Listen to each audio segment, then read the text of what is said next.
Hello dear students, आप सभी का बोर्ड एग्जाम बिल्कुल नज़दीक आ चुका है और आप सभी की तैयारी अच्छी चल रही होगी।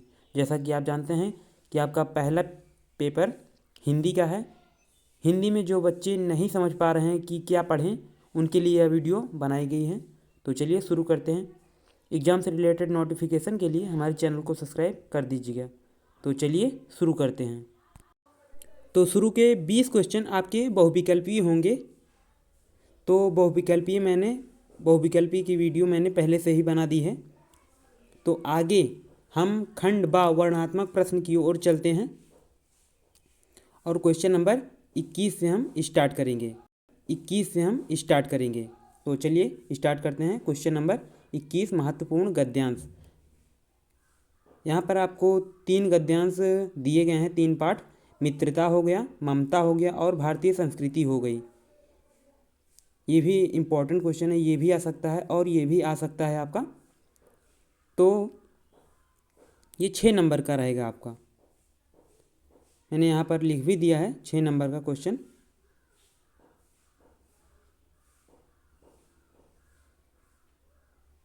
अगला क्वेश्चन हमारा क्वेश्चन नंबर 22 है महत्वपूर्ण पद्यांश।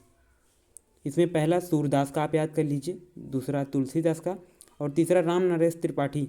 ये तीनों के तीनों इम्पॉर्टेंट हैं। ये भी आपका 6 नंबर का आएगा, ये भी आपका 6 नंबर का है। इनमें से किसी एक को आपको बोर्ड एग्जाम के पेपर में लिखना है। अगला है हमारा क्वेश्चन नंबर 23। क्वेश्चन नंबर 23 है हमारा महत्वपूर्ण गद्यांश और पद्यांश। पहला है वाराणसी, दूसरा है भारतीय संस्कृति, तीसरा है प्रबुद्धो ग्रामीणा। यही बहुत इंपॉर्टेंट है। भारतीय संस्कृति भी इम्पोर्टेंट है और प्रबुद्धो ग्रामीणा। मैंने इन तीन को इसलिए लिया है क्योंकि ये प्रीवियस ईयर क्वेश्चन पेपर में पूछे गए हैं। तो पहला हमारा ये 5 नंबर का रहता है, ये दूसरा भी हमारा 5 नंबर का और तीसरा भी, सभी 5 नंबर के रहेंगे। आपको किसी एक को पेपर में लिखना है। क्वेश्चन नंबर 24 महत्वपूर्ण श्लोक। यहाँ पर पहला श्लोक है, ये भी एक इम्पॉर्टेंट श्लोक है इसलिए मैंने इसे लिया है। और नंबर 2 पे है, मैं यहाँ पर इम्पोर्टेंट पहले लिख दूँ तभी आप याद करेंगे।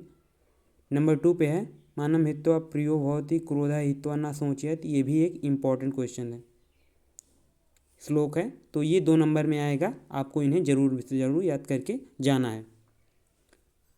अगला क्वेश्चन है हमारा, इस क्वेश्चन को मैंने लिखा नहीं क्योंकि ये जिला पर निर्धारित होता है। चलिए मैं इसकी फ़ोटो लगा देता हूँ, आप इसमें देख सकते हैं।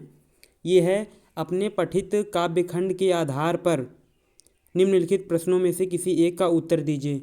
इनमें से आपके ज़िले में जो भी पढ़ाया जाता है आप उसका उत्तर यहाँ पर लिख सकते हैं। आगे बढ़ते हैं क्वेश्चन नंबर अपने 25 पर।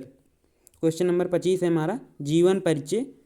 ये कुछ लेखक दिए गए हैं, इनके जीवन परिचय आप ज़रूर से ज़रूर याद करके जाइएगा क्योंकि बोर्ड एग्जाम के लिए ये वेरी इंपॉर्टेंट हैं। नंबर 1 पर हमारा आचार्य रामचंद्र शुक्ल जी, ये भी इंपॉर्टेंट क्वेश्चन है।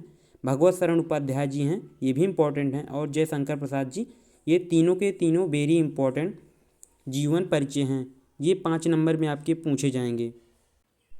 2 नंबर में आपका ये रचनाएं पूछी जाएंगी इसकी, और 3 नंबर में आपका इनका जीवन परिचय पूछा जाएगा। मैं यहाँ पर लिख देता हूँ तो आपको अच्छा समझ में आएगा। ये 5 नंबर में आएगा, दोनों मिला करके इम्पोर्टेंट क्वेश्चन है, इसे आप तैयार करके जाइएगा। वीडियो अगर पसंद आए हो तो चैनल को सब्सक्राइब भी कर दीजिएगा। उसी का पार्ट 2 है यहाँ पर खा जीवन परिचय, कवियों का जीवन परिचय यहाँ पर आपको लिखना है। नंबर 1 पे हैं गोस्वामी तुलसीदास जी, नंबर 2 पर बिहारी लाल और नंबर 3 पर सुमित्रा नंदन पंत। ये तीनों के तीनों इम्पोर्टेंट कैरेक्टर्स हैं, इन सभी को आपको ज़रूर से ज़रूर तैयार करके जाना है। वही प्रोसेस इसमें भी है, 2 नंबर की रचनाएं होंगी और 3 नंबर का इनका जीवन परिचय। मोस्ट इंपॉर्टेंट क्वेश्चन हैं, आप इन्हें तैयार करके ज़रूर जाइएगा, ये तीनों के तीनों। अगला क्वेश्चन हमारा निबंध। किसी एक पर निबंध आपको लिखना पड़ेगा। तो पहला हमारा विज्ञान अभिशाप या वरदान, मैंने यहाँ पर लिख भी दिया है। दूसरा पर्यावरण प्रदूषण है, तीसरा जनसंख्या वृद्धि और चौथा यातायात की समस्याएं। आपको इनमें से किसी एक को भी याद करके जाना है। मैं यहाँ पर लिख देता हूँ। पिछले बार पर्यावरण प्रदूषण, जनसंख्या वृद्धि, ये दोनों प्रीवियस ईयर क्वेश्चन पेपर में आए हुए हैं, इसलिए मैंने इन्हें जोड़ लिया है ताकि आप इधर उधर बहके ना और अपना इम्पोर्टेंट क्वेश्चन अवश्य करके आएँ अपने पेपर में। तो आई होप वीडियो आपको पसंद आया होगा। अगर वीडियो पसंद आया हो तो हमारे चैनल को सब्सक्राइब और अपने दोस्तों के साथ शेयर कर दीजिएगा जिन्हें ये कन्फ्यूजन है कि बोर्ड एग्जाम में क्या पढ़ना है क्या नहीं पढ़ना है हिंदी में। अगर वीडियो पसंद आया तो अगला टॉपिक कमेंट में करना।